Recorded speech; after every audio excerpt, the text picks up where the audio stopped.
اور وہ معاملہ یہ ہوا تھا کہ بہت سارے قبائل نے کہا تھا کہ ہم محمد کو مانتے تھے اپنے لیڈر صلی اللہ علیہ وسلم، اور ہم جو دیتے تھے انہیں کو دیں گے، اس کے علاوہ ہمارے کسی کے ساتھ بیعت نہیں ہے، تو ہم آج کے بعد زکوٰۃ نہیں دیا کریں گے۔ بہت بڑا فتنہ تھا، لوگوں نے زکوٰۃ کا انکار کر دیا۔ ابو بکر صدیق نے کہا کہ ہم ان سے جہاد کریں گے، یہ نان مسلمز ہیں، جس نے زکوٰۃ کا کمپلیٹلی انکار کر دیا۔ صحابہ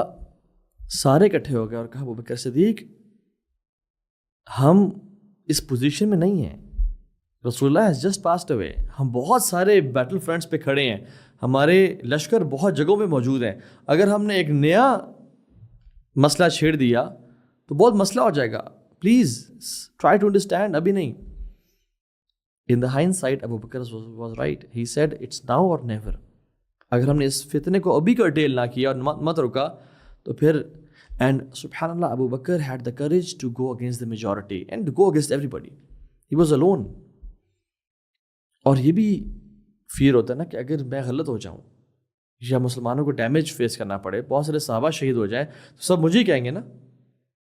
لیکن ابو بکر صدیق had this firm faith in اللہ سبحانہ تعالیٰ کہ جو اللہ کے نبی کے ٹائم میں جو دین چل رہا تھا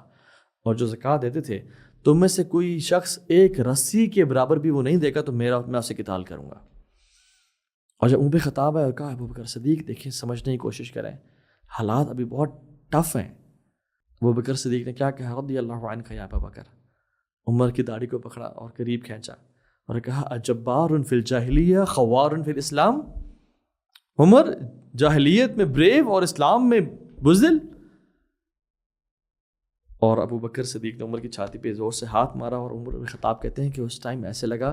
کہ جیسے میرا سینہ کھل گیا اس مسئلے پہ، اور میں نے ابو بکر کا ساتھ دے دیا پھر۔